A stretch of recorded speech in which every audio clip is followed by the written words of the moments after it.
Hello, everybody. Grant Hunter here for another Product Growth Leaders topic of the week.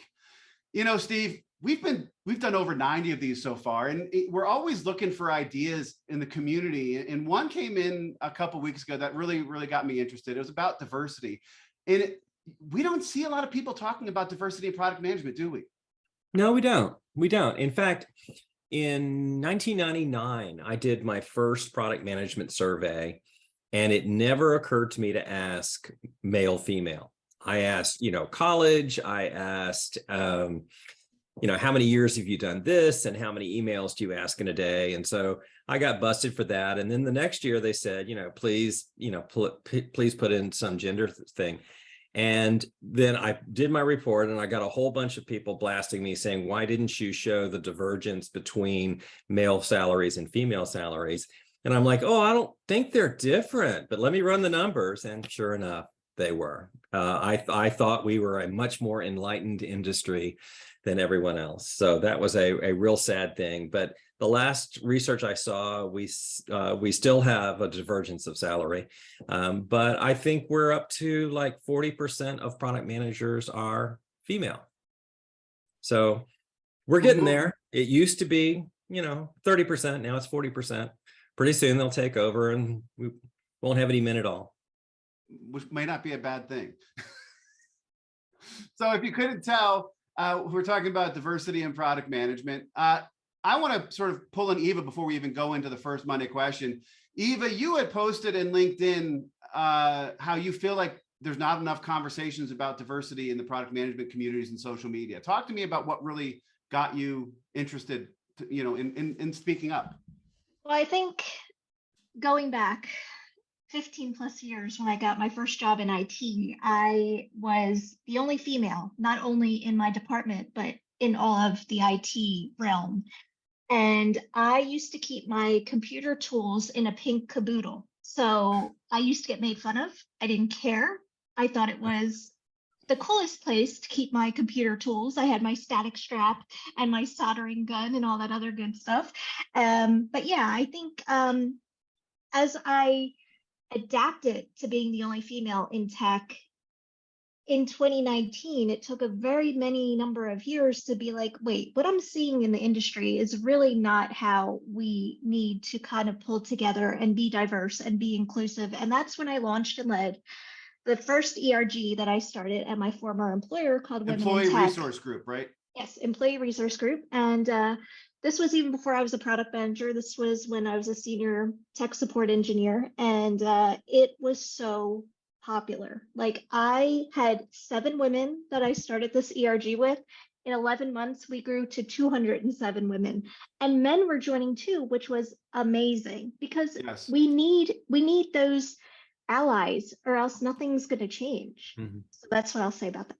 That's awesome. And before I get to the Monday question, I want to bring more. We've got Emily Patterson on, first time on the topic of the week call. Emily, you've launched a cohort or incubator for underrepresented communities in tech called In the Lab PM, or In the Lab Product Management. What made you decide to, this is all coming together to how do we do, what can product management do as a community to start furthering getting more underrepresented and more diverse representation in the community? So talk to me about what got you started with that. Yeah, and thanks for having me on here, Grant. Excuse me. I really appreciate it. It's really great to be here with everybody. Yeah, so I kind of had a similar, actually, background to what Eva just said about being the only woman in IT.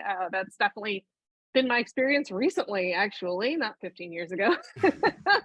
And yeah, it is a little isolating. My family is Mexican, and I am more attuned to also how Latinas especially are totally vacant from the space, and also Black women, right, are totally vacant, not totally, but very hard to find, right? And I found it that the folks I was mentoring were just having such a hard time getting in, which didn't seem totally fair.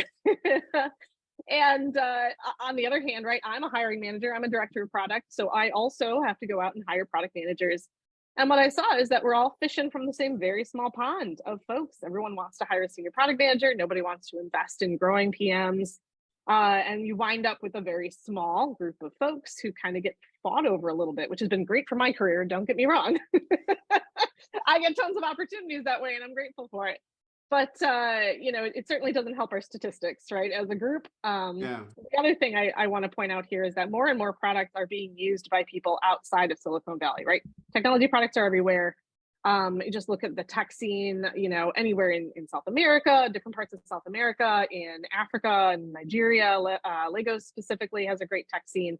They do. A lot of good product management people on Twitter. I think we're in the same groups. They do, yeah, exactly. And as those folks in other demographics or other geographies are using these products we're building here, doesn't it make sense to have people, help decide what the product looks like and functions like and works like, who maybe have a little bit more in common with the people actually using it, right? Not everyone is a Stanford computer science major. Not everybody is a tech bro from Stanford who worked at Facebook and Google in that type of stuff. So completely and totally agree. So I appreciate, Emily, you joining us for this, and Eva, the inspiration for this one. And to Steve's point, you're probably not going to be able to read this because it was a long question. What can or should the product management community be doing to bring more diversity into product teams and especially into product leadership? Eva, you mentioned the 2 ERGs that you helped start, and I'm going to take inspiration from Calvin. I'm going to read the first sentence of your second paragraph, because Eva actually is coming for you, May. I think Eva's dissertation in this answer, is up there with some of your dissertations from the past. You've seen disdain over hiring diverse candidates since some recruiters state that not enough minorities apply and therefore they cannot bring more diversity aboard, but you call bullshit. So, Emily mentioned a little, there's a small pool or pond or whatever we want to use, analogy, metaphor wise, of candidates, but that can't be the only, talk to me about you calling bullshit. Well, I think you're from Philly, so I know you're good at calling bullshit. Oh, Jesus, yes.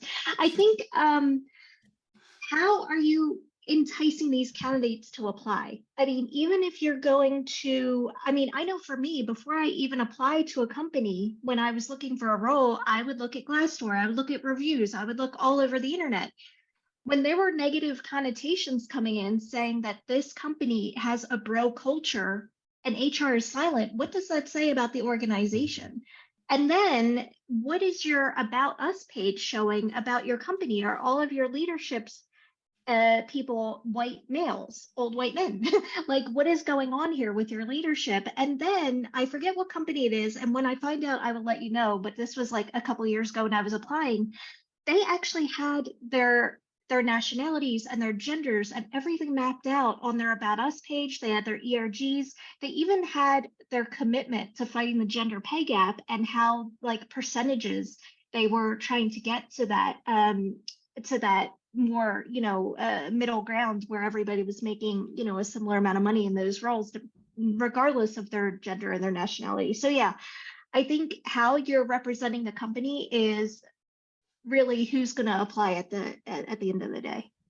And so as product organizations and product leaders, we need to do a better job of, at a minimum, trying to do our best to bring in that diversity, but also represent and share. I remember I was at a peer networking event hosted by a very well-known brand. And one of the guys at the event, one of the hosts, actually had on his name badge, "I'm an ally." And I thought it was amazing to see that type of culture where somebody would put that out there. And I think we're going to get to this concept of being an ally, as at least for those white middle-aged men of us on this call. And I guess we all have to be allies for other groups. So here, one last question for you, Eva, before we start going to some of the other answers from Monday. What about there's a whole bunch of talk about all these companies that do sort of sustainability washing. They talk a game about caring about the environment and doing that type of stuff, yet they don't live it, right? Do you think that's a problem here? Is there DEI washing going on where people say stuff and they've got mission statements, but they don't follow through? Is that a problem you've seen? I don't want to get too controversial, but I'll use the I'll use Come the on, example. Eva, that's what this calls for. Yeah. Well, if we want to do that, I'll start sounding like a Goodfellas movie, and this is being recorded, so I'll be somewhat good. But no, like, you know what gets me? Like when companies change the color of their logos, like, for pride or for women or for any number of reasons, and saying that they're behind, this initiative, and they're committed to hiring more women or committed to hiring more LGBTQ. And then when you actually work for the company and you don't see that, that's when I get really irritated. So that's the only connotation I would say, kind of putting that example in place, if that helps. No, I completely agree. And I think whatever the cause is, right? It happened with Black Lives Matter. It happens with LGBT and pride and greenwashing and that type of stuff. I think, we could point to a root cause, I think, pretty easily of how that happens. But, you look at that C-suite of white men, and often that's where part of the problem is. Glenn, you had said commitment to grooming such candidates, long-term investment in education, mentorship, and coaching. And I think that resonates with what Emily was talking about, with why she some of the stuff she's trying to do within the lab. Talk to me about your experience with that. Well, you're on mute. No. Here we go. All right, there we go. No, you're still there. No, I can hear him. I can hear you now. Okay, must be a Sorry. little lag there. As being in that entitled space, if you will, I have seen their commitment to diversity to be, go through these trainings, and all of the, albeit they're on spot for a lot of the things that happen in the workforce, but they're very passive. Yeah. And, I learned one thing really early is never give advice unless it's asked for. But I've always opened myself up to anybody to, learn or understand things. And I see it, I've gone through my own journey of evaluating, my role in the diversity system, and understanding how it just opened my eyes. It was a very good intensive training, and it really opened my eyes to like things that I obviously, because of my background, I never saw. Yeah. And I started making active changes to when I could to, reach out with not trying to be, it's a hard position for a guy who is the stereotype of maybe what is entitlement in the industry. And you don't want to come off like you're, trying to be a savior, but you want to be open and honest about like, yeah, my point of view is very different than yours, and I would love to hear it. And learn from it. And learn from it. And amplify it. Yes, because everything from history to family, everything matters. And, how well that lands for other people from when I say it is my big concern, because I feel like I want to be authentic about it. Yeah. But I also represent a very stereotypical, issue in the industry. You and me both, right? We're white men, 50 years old, who've been in the tech industry most of our career. It's easy for people to look at us and stereotype us, which almost is the sort of irony of it, because that's sort of what a lot of the bros do. Is they look at people and stereotype them. When I was interviewing to get into my MBA program at Penn State, the interviewer, the dean or whoever it was of admissions, said, "Grant, you got an undergraduate degree in business and you're a white man. We like to bring diversity into the program. What do you bring to us?" And it was an interesting, luckily I was quick on my feet, and it was true. I said, I'm a connector. I'm one of my skills is talking to people and learning from people and facilitating and connecting people. I said, if you've got people coming from different cultures and different backgrounds and different scenarios, somebody has to help bring people together. And, I've tried to live that in my career, but there are times where I know my own, blinders, right? And I think my kids have have been a major help with helping me, Gen Z, God love them, man. They're helping me get outside of my own biases. And my daughter has been an amazing aspect to help me understand exactly what you just talked about, Glenn. So thank you for sharing that. Can I just say, Glenn, thank you so much for saying amplify, because I think amplification is so freaking important. So in my past life, being told by a male manager, oh, I think this is too hard for you, I'm going to give it to so-and-so. I think at that point, if someone hears that conversation, especially if it's in a meeting, it's very easy for another man in the room to stand up and be like, hold up, give Eva a chance. And that's all you have to do. And maybe that will change perspective. So thank you for saying amplify. I completely, I have gone through, I worked with an HR group who did these peer networks, and they did a lot of DEI stuff. And then somebody was like, it's not just about, it's diversity, equity, and inclusion, but it's also exclusion, right? We need to make sure people feel included. Don't just say we're going to include them, do the things to do that. I think amplification is something with that. May, you said diversity is not about who you hire, but how you hire and who you end up keeping through the organizational culture. Talk to me about your thesis.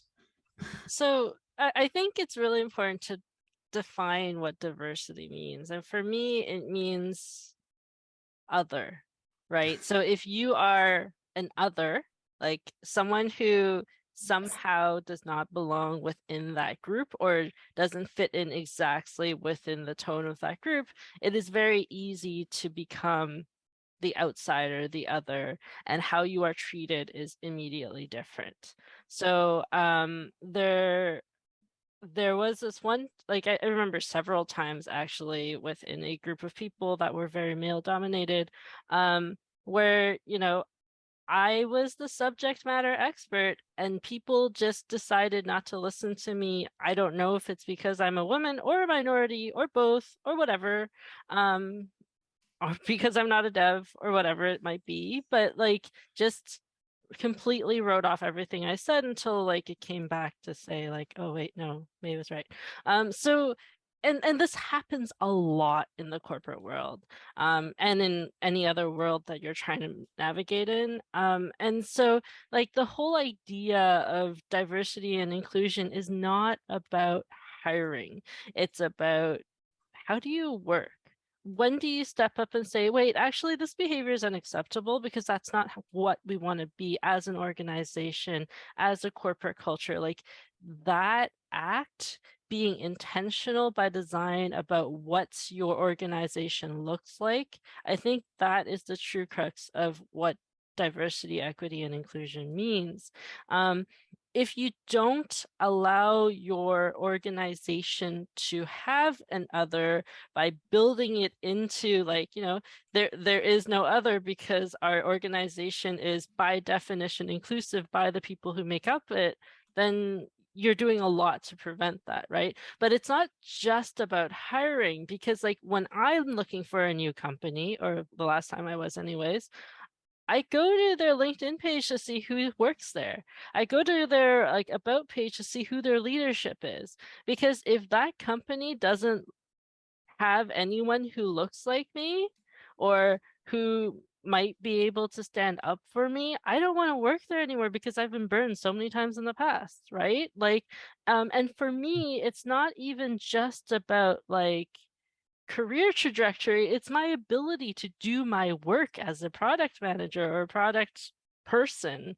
Because what we do is connect people, right? We bring people together, we agree on things, we facilitate. And if by definition, by who you are for something that you cannot control because you are an other, your job is 10 times harder and it hurts your career, it hurts your self-esteem, it hurts everything about you. So why do I want to work there? Mm-hmm. And then there's people who are like, yes, DEI is important. And then you go up to their boardroom where they have all the pictures of the board of directors and your French colleague is like, the face of diversity, no? That I stole that story from someone else. So no, it's true. And Emily, you were nodding your head a lot when May was speaking.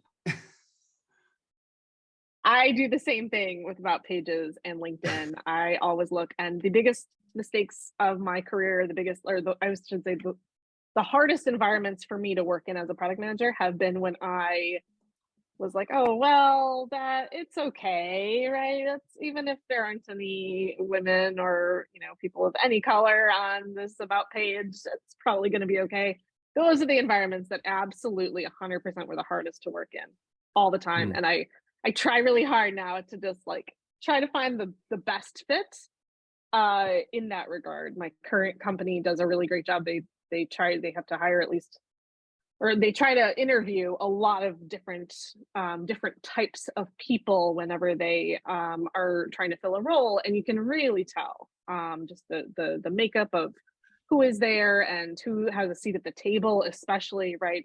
It's very diverse, and it's just one little thing, right? Just making sure that if you've got 9 white male candidates and 1 non-white male candidate, like, make sure you at least interview this one person, right? And kind of give people more of a chance to kind of work against some of those implicit biases that everybody has, right? That very much resonates though. No, and it should, and I think we've talked a little bit about this earlier in the conversation, but I've talked about it before when talking about bad culture and bad leadership and stuff like that. I think, to your point, if you see the red flag in the process, take the red flag and realize that it's there for a reason, right?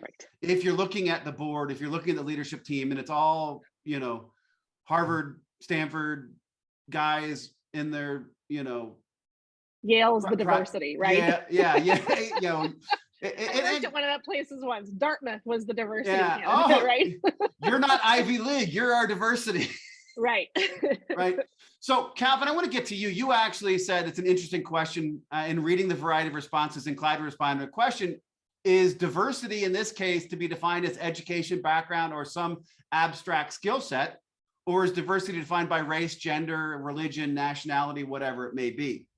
From this conversation, and I actually responded, I said, yes, it's both, right? I think we're trying to get, we don't want to be homogenous. We want to be heterogeneous. We want to bring all different viewpoints and experiences and stuff back. Talk to me about sort of your thoughts. So, I saw this, and then I intentionally waited because I wanted to hear some of the other responses. So since Eva said she's not going to be direct, I'm going to be a little bit more direct. What I saw, what my takeaway was that white males responded about the skill set. Everyone else, or women, in my thinking, were around LGBT, around women, around colors, and it's, to me, that's kind of reflective of society, in that as a white guy, you don't think about it. As women, as Blacks, Latins, gays, you think about that environment because you want to be included. So it's bigger than, I looked at this, I thought it's bigger than product management, in that it's organizational and it's societal. And again, I say this to, I said, and I shared this with you, Steve, when we spoke a month ago. I was just thinking about that. Yeah. You made a point when we were talking that I'm gonna ask you to repeat, because I'm gonna say it wrong. But it nailed me. It was like, every white person I know has one Black friend. Wasn't that the statement you made? That's exactly where I was going. Chris Rocket said this many years ago. Get your mind off the slap. I know you're thinking about it. Chris Rocket had said in one of the stand-up shows, he said, every Black guy has many white friends. Every white guy has one. And I know, and I've told my friends this, I know that a lot of times I am that one. Because, and they don't think about it, because they don't have to. Minorities, women, you walk in, you're like, where are all the other women? Who am I going to be mentored? Who can I coach? And what's funny, and this is. Have you considered though that maybe I just have one friend and it's you? I mean, that's a possibility. I was thinking of going there, Steve. Anytime, Steve. Ironically, and I'll say this and then I'll stop talking. I talked with a guy at work today, and he told me he's leaving. I work for a company. You can look it up if you want on LinkedIn, whatever. It's 500 employees. He's a lawyer, and he's leaving another organization. He happens to be, Nigerian. And as we're talking, I'm like, all right, well, who's left? Who is the most senior person? I'm not at the director level. I'm at, principal product manager. Among the company that we have, I am the most senior Black person. There are not, everyone, those that are junior. And I just thought, that's interesting. In fairness, our CEO is a woman, and and the majority of the product managers are women. But I'm not a woman, so I didn't look at it that way. Yeah. And I have never once thought to myself, oh, I'm the senior most white person in my organization.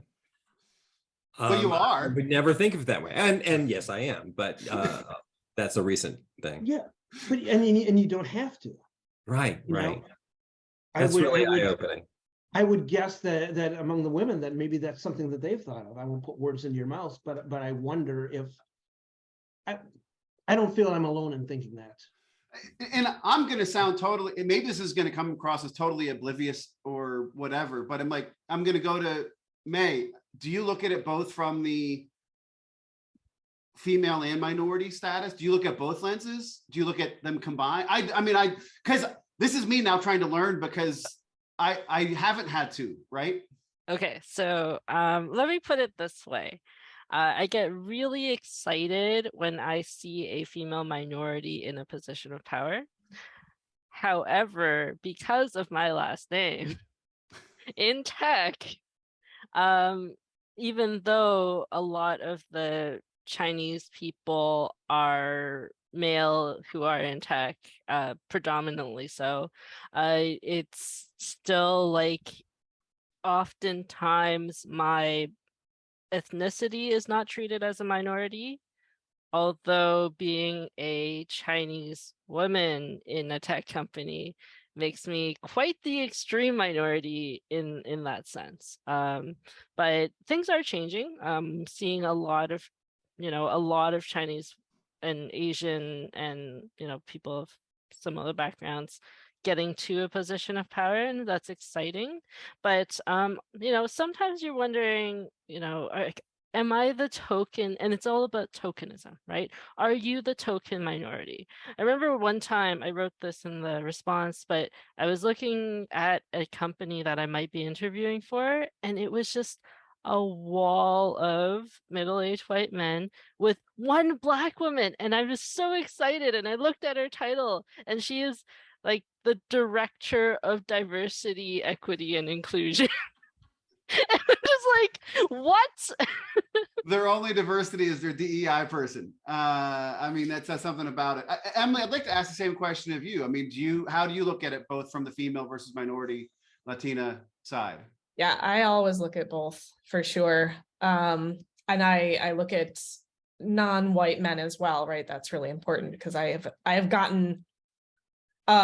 also gotten more mentorship, I think, from non-white men than I have from white men, to be totally honest with you. One of my early mentors was a Pakistani man who was just fantastic. He was like super helpful and to my career, and he was a senior director.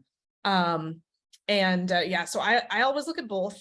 Obviously, a woman of color in any position of power is very noteworthy.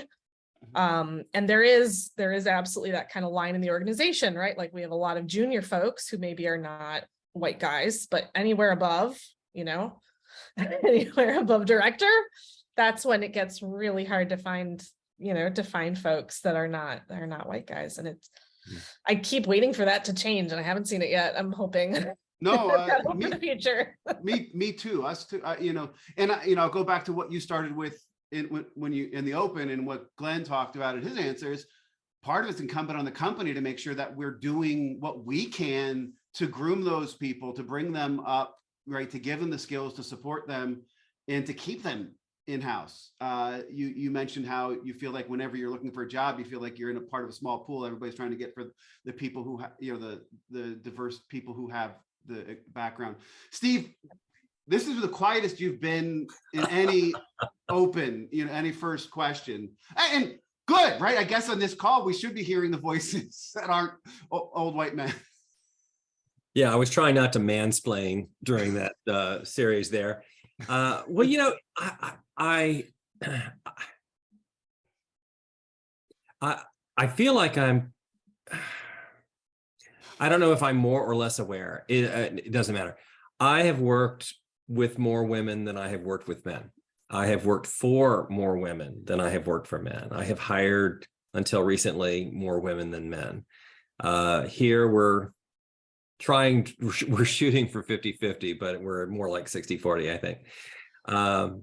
And I'm the father of a product manager. My daughter is a product manager here in Virginia, and she did tell me a funny story that I thought might be noteworthy. They offered her a job, and she counteroffered, and she said the person was taken aback that a woman would ask for more money. And, I was just like, well, of course you did. I mean, you good for you. So it feels like, as I reflect on all this, I feel like I've always tried to be supportive of my daughter and people like my daughter. Yeah. And this is going to be the long. I mean, Steve, you've been in this industry for a long time. And I think if you look at the trends from when you started to now, I think we're in a good, it's better than it was, but it's still not nearly what it needs to be. And you see the tech bro culture and AI apps let me with tell face recognition that can't tell color or whatever. Let me tell a funny, embarrassing, horrid story. I was teaching a class for product managers, and next to me, my friend was teaching a class for marketing.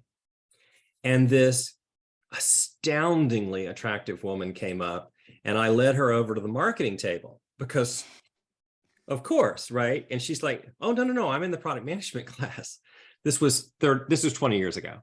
Give me a little break. But anyway, I just thought and my marketing friend, she thought it as well. I mean, the attractive people come over here and the unattractive people go over there.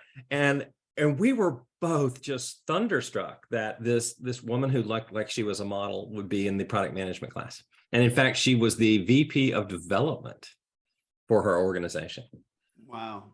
So I don't know if you should have told that story or not. Well, even as enlightened as I sometimes feel I am, I also know that I have your biases. Stereotype, and I'm human. Yeah. Or man, at least. Yeah. Can I make on Wednesday, I think I got it out Wednesday, we did the poll, where can we make the most impact getting more diverse and underrepresented people into product management and leadership? And the options were better recruiting and hiring, better support systems once on the job, better training and education, better career pathing once in the role, and other it depends, sharing comments. And 62% said better recruiting and hiring, which we talked about at the beginning, and I voted for that, but I think I've changed my answer on this from our conversation. Nobody said better training and education or better career pathing. One person said better career pathing. Nobody said better support systems on the job, but we talked about how once we get them in, we do a better job of bringing them through. May, you did all of the above and none of the above. I know. I'm like, Grant finally gave me a thing where I can't actually vote for one of the options. I couldn't agree with any of them. Like I actually just couldn't, because any of those things by themselves won't do anything. Even if you had better training and support on the job, it's not about training, it's not about support, it's about being intentional by design across the entire organization. It's about not allowing the other to fester I mean, we're always going to have another, right?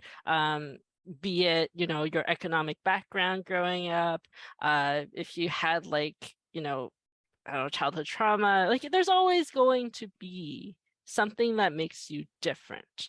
But it's that culture, allowing that culture to exist that embraces the other and like allows you to shine despite being the other, or maybe in light of, because you have a different context. So I think like those are all things that you can do, but they need to be done together and not just we're doing it. It's we're doing it because we want to get to this place. We have a collective understanding and definition of our organization that does not allow us to put down the other. And this is why I feel very strongly about it's not any of those things, right? Oh, I get it. I completely get it. It was a tough one. I almost did a I almost did a heat map, right? How well do you feel? But I felt like it would have been one poll, right? Everybody would have been saying we're not good enough at it. So this was a tough one to come to a question. Eva, you voted for better recruiting and hiring. Talk to me. Are you still there? Do I need to trash this poll and go out and do it again? Yeah, I don't know. I felt like you have to get the people in the door in order to then support them throughout the process. So I'm so fired up. I think I just can't start spewing explicitives out, but it's just at the end of the day, and I know this is political, and that's the only thing I'm going to say about this, but at the end of the day, I have less rights than you do, Grant. And I think if our society is now seeing me as a less than and not an equal to, that's an issue. And that's going to trickle down to companies who have those values at the top. And that pisses me off. Oh man, I just need a punching bag or something right now because I'm just pissed. No, I get it. I mean, yeah, you know, it's tough. And I think part of it, you know, choosing where we live is something. I just saw the Women's Soccer League is expanding in Utah, Salt Lake got an expansion team. And somebody's like, think about some of these female soccer players are going to be forced to move to a state that doesn't recognize them as equal to, right? And it's scary, you know, but what we need to do in our, you know, in our world is figure out how do we do a better job. And Eva, I don't look at you as not equal to me. You know, I think one thing that Steve and I are trying to build in our culture at Product Growth Leaders is a, if anything, deprecate to ourselves, right? I have learned so much from everybody in this call, Calvin, May, you, Eva, you know, very, very, very excited about what everybody is doing. And I think maybe sometimes I need a reminder of that. My daughter's very good at giving me a reminder of that. A 19-year-old girl, right? You know, she's very, very powerful influence on me when it comes to that. But I get it and I understand. And we do have to start somewhere. Calvin. And I think, can I just say one thing? Every time I'm on LinkedIn or Twitter, everybody is idolizing Marty Kagan. And I was trying to say whether or not I should even breach this topic. People need to start getting more diverse on who they're quoting and what authors. I mean, I know Teresa Torres is very popular, but there's so many other authors that I think we need to idolize other than Marty Kagan in the world of product management. And that's all I'll say, because I'm sure that's a hot take. No, and you meant somebody more like Steve Johnson. Is that where we were going? Yeah. No, I think that's fair. And you know what? Melissa Perry, I think, is doing a good job. Teresa Torres, there are people out there who are going to do a good job. I would even offer that we need to get ideas that don't come out of Silicon Valley VC funded companies, right? Most companies out there that we work with don't look like Google, Facebook, right? Those are unicorns. They're called unicorns for a reason, right? Maybe we need to learn from, and this is going to a diversity of thought that's not just the Silicon Bro culture, but everybody. And you know, there's some great voices. I just watched a great video from Product Camp Online. Adam Thomas, if you guys know who Adam Thomas is, talking about strategy. He's a great voice. And maybe there's something, Steve, and I'm thinking out loud here. Maybe something we can do to do a better job promoting in our community these diverse thoughts. So Eva, will you partner with me on that? 100%. All right, we'll do that. Emily, did you vote? Or do you have a vote, or are you going to go with May for that all of the above? So I didn't vote, but if I had to vote, I would vote for 1 and 2. I think if people can't even get in the door, obviously that's a huge problem. But what I hear most, so I do a lot of research in this. When I stood up in the lab, I did a ton of research with hiring managers, a ton of research with like product departments and how people like think about this problem. And what I heard most overwhelmingly from hiring managers is that they did not feel like they had enough time and bandwidth to invest in brand new product talent. That the burden of getting people from 0 to 1 was too much for most product leaders. They did not have the time. And that really resonated. Again, I am also a product leader. I totally get that. I've been in that position as well, where it's like, oh, I really do need someone who could just land and help me. I don't have time to get people like totally ramped. And that is one thing that I think if companies wanted to kind of start building a product, especially a product, but like in other departments too, obviously, but like more of a pipeline for people to go from junior to senior, right? They have to think about making systems that allow for that career progression, and not just, hiring people and then let them struggle, let them figure it out. Because that's what I see a lot of. And it almost hurts. It almost hurts those folks. Because again, what I see when I interview folks trying to come into the lab program, I've actually been talking to a lot of people who said, I got this product management title, but like the systems are weird and no one will help me and I'm really alone and I don't know what I'm doing. I literally need some sort of training so I can even know how to do my job.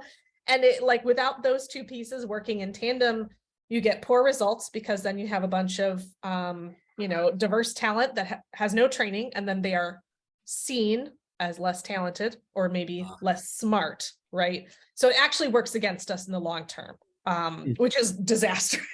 Disaster, right? It reinforces some of the preconceived biases that the older white men have. That's right. And then it's like, well, why would I hire another junior, a Black woman to come in and do this when the last one couldn't get herself figured out, right? It's like, it's not her fault. This is a weird discipline. We need coaching and mentoring, all of us, right? Even at the leadership level, need coaching and mentoring. And you just let her hang out there. Like, what did you expect to happen? Mm-hmm. So I have a lot of those conversations. I completely understand. Calvin, how did you vote? Or did you just vote?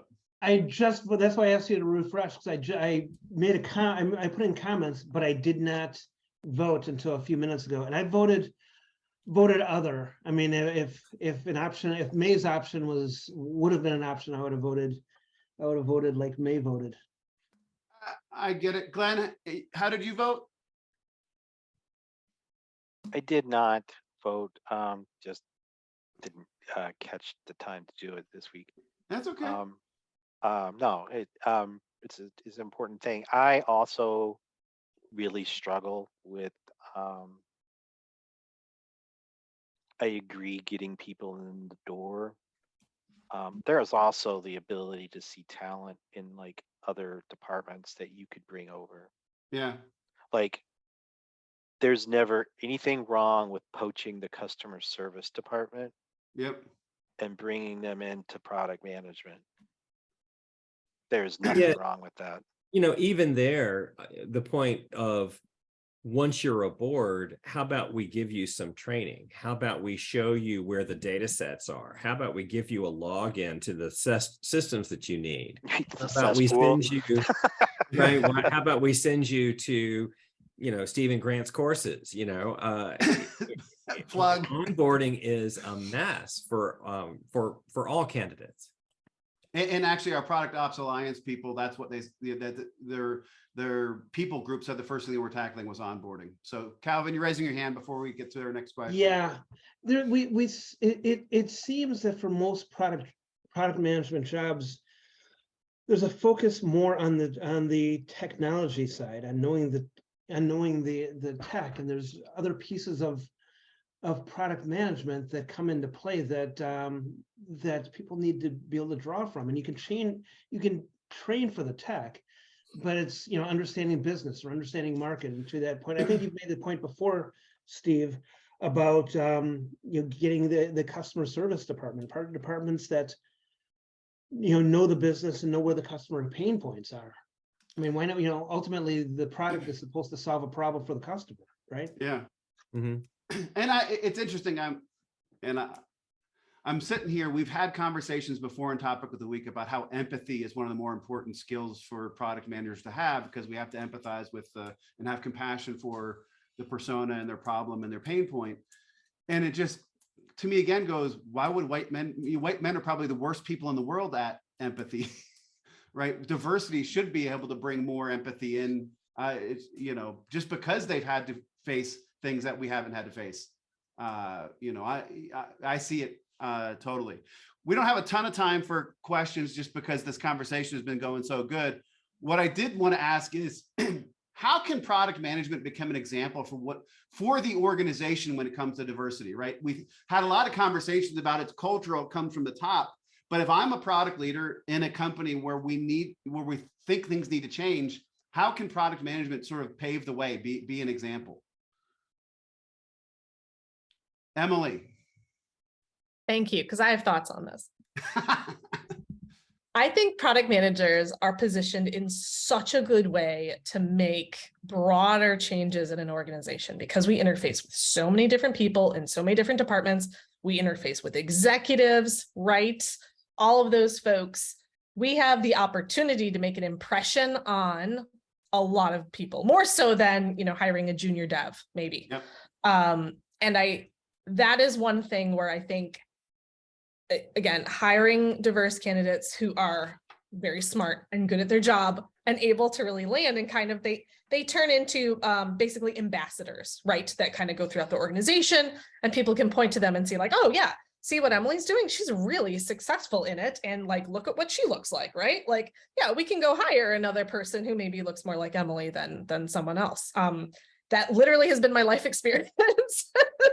And I really, I work in cybersecurity for the last handful of years. And so that's my lived experience, right? I feel a lot of pressure, and, product is a hard job. I personally have thought of several times about quitting, right? And finding another thing to do, because it's hard.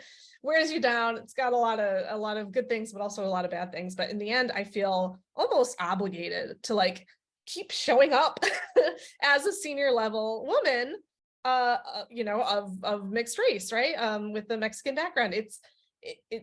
Other people see it. And I when I was younger, I did not fully appreciate this, but now that I'm older and I've talked to enough people, it is so important to be able to see someone out there, so that you can actually do it. And that's what I think product managers especially can do inside the organization, is really become kind of like someone that people can point to as a great example. And then it starts changing hearts and minds and all that good stuff. And as product management is one of the only true cross-functional companies working with the stakeholders, everybody from leadership on, and we're in a great position to do that. I love that answer. May, I'm going to give you a chance before we go to the lightning round. I think it's important to recognize, it's basically everything Emily said, but also it's important to recognize that this work is labor, right? Between Calvin, myself, Eva, and Emily, us talking about DEI, being the face of DEI, we're not DEI experts. We've just experienced this all our lives. And I think it's important for you to understand that this is our reality. We have to work sometimes in certain organizations 10 times harder to get even, half the recognition. And it's a lot of work. And by the time you make it up to leadership, you still have to keep working to build those relationships, but also B, it's hard to champion. But some of us feel obligated. A lot of people just don't, but that's okay, because it is labor on top of your day job. So I think it's really important to recognize that. You already have a full-time job.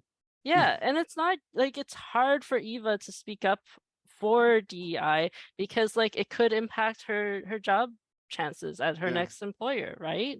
Any of us speaking up on this could be a risk to us and our careers. I mean, it could be a boon. And that's where we need to be allies, right? Yeah. it's not just allies in, oh yeah, I support you, actually going to bat and amplifying, as we talked about earlier, in these types of things. And I'm taking this to heart, and I'm going to make sure that that I take this to heart, and I do this in the community, in our community, but in the product management community as a whole, make sure I'm doing that amplification. So thank you guys for that. We have our lightning round question. It is, what is the outcome when there is truly diversity in product management, right? If we can get to this true diversity in product management, what can happen? Calvin? I think there becomes the opportunity to look at problems differently, and to look at them more broadly. Yeah, I love that. Glenn? I've literally seen products really screw up because there was no one there to say, hey, and I'm going to cite one example, is comes to like the application of Spanish for localization, when you don't realize that Spanish is not homogeneous. And I fought to make a Spanish Mexican version of localization, and I got shot down left and right. Like, why? And I'm like, because some of the words don't make sense. Yeah. And I'm not a Spanish expert, but I'm like, look, there's two different definitions for it. So we can, so in that line, it's better products. It can happen if we have more diversity. Oh yeah. Okay. Imagine the perception of someone who's like not used to that word, and they have to go dig it out just like I would. Yeah. That's just mental anguish. No, I get it. Eva? I think I was just going to say better products, but since that was already mentioned, better accessibility. I'm working on accessibility right now with my role, and it's really great to be able to make these products available to everyone, not just for someone who looks like you. I love that. Emily? I think better quality of conversations, honestly, is the thing that I find. Even if it doesn't get into the hands of your customer, you're having these robust discussions and you've got this really great input. And here's my very sick daughter who needs to go sit down on the couch again. Sorry. And they are able, those conversations are able to inspire those better products, but like just having that internal debate, even where you say like, hey, did you know that Mexican Spanish and European Spanish are completely different languages, basically, in many ways? That is a great conversation. I'm so mad they shot you down on that, Glenn. I'm so mad. No, I love that. I think you stole my answer, Emily. May? Your company starts looking like your customers. Ooh, and your I like that. customers look like society. I love that. Steve? I'll have to go with better products that better reflect the population, the people that we want to make happy. I love that. What's possible? I think successful organizations is the ultimate that's possible, successful growth. But I'm going to sort of go back to Emily's and sort of yes and it and say, we've got people who are listening to each other and amplifying good ideas regardless of where they come from. And that, I think, is what makes us all better products and in turn leads to better growth. Wow, what a powerful conversation. Thank you guys so much. Emily, thank you for what you're doing in the lab, PM.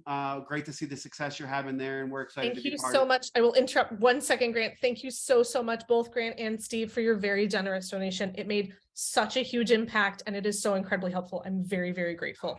Basically, I'm your fan for life, 100%. All right, well, we're excited you could join us on this topic that's very relevant.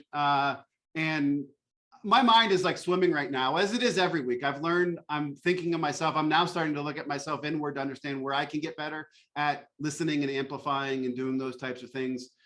We do these conversations every week. Actually, one more thing, Eva, we are going to work together. We're going to put together something in the community where we can amplify underrepresented, minority, diverse viewpoints, whether it's blog posts, whether it's, you write great stuff, May write great stuff, Emily writes great stuff, get Calvin writing, bring Adam Thomas, bring other people in to make sure we have the views and we're highlighting them and getting it to our audience. So I'm going to make that commitment to work with you on that.